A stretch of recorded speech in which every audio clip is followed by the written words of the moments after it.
I shout out to a world that takes precious lives lightly. In India, the custom of wives dying together when a husband dies continued for 2,000 years until 180 years ago.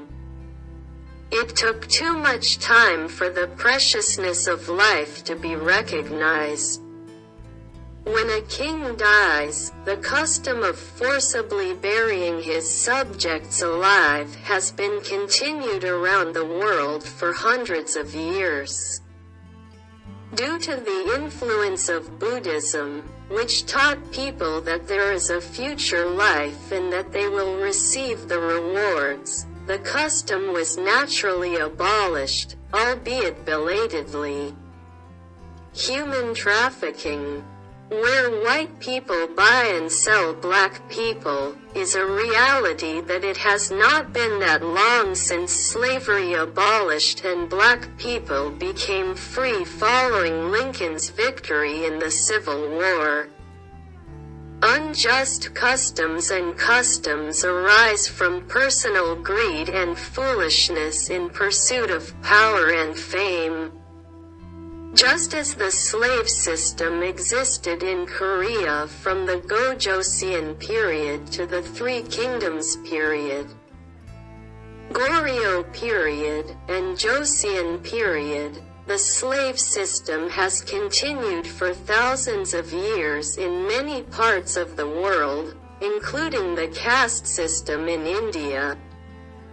The reality is that it has not been that long since the status system of slaves actually disappeared. Although the pain of death that animals such as cows, pigs, and chickens continue to endure in places unseen by us, modern people who take slaughter for their own tastes for granted cannot properly recognize how many animals are cruelly dying because of them. There is a need. In order to do this, we need to have the experience of reverse thinking by changing our positions with those animals. Pets are well trained by eating and sleeping together in indoor spaces where people live, so they understand people well and are so adorable that it is difficult to eat them. However, how can we describe the pain of captive animals that cannot speak, as they are cruelly sacrificed for people's tastes because they are raised outside and not in the same indoor space as humans? People cannot bear the pain even if a thorn gets stuck in their hand, but I hope you will deeply realize how serious the pain is for those who are killed alive. Even through an indirect experience such as a puppet show. They were born into this world not in the form of a human being, but in the form of an animal. But they were all born with the same precious life. I believe that humans must first change their eating habits if freedom and equality are to be granted to all living, breathing creatures. I hope you will carefully consider how many lives are currently being sacrificed due to the merciless killings of humans, the Lord of all creation.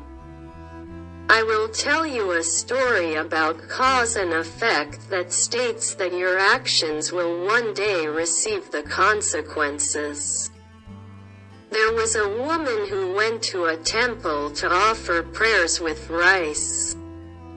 The monk asked, "Why did you come to the temple?" To the question, "Her husband was beating me so much that I came to ask her to stop beating me." The monk said, "In a past life, your husband was a horse. And when you were a coachman, you whipped the horse severely. You still need to get hit more. So if you want to get hit a lot at once and it hurts less, get hit with a broom." he informed me.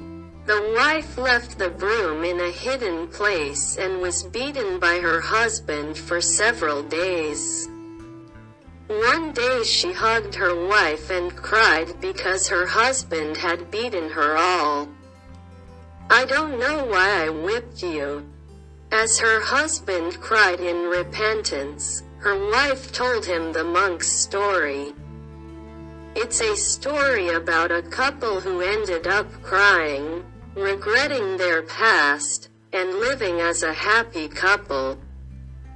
There are many stories about past lives like this, but these days, many people are so busy living that they don't believe in past lives. It has become a reality that we just hear about as a story and then ignore it.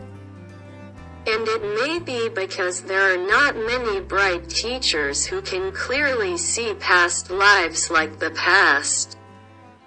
I hope that each of you can realize it for yourself and live a wise life. I hope that all living beings can enjoy happy freedom together.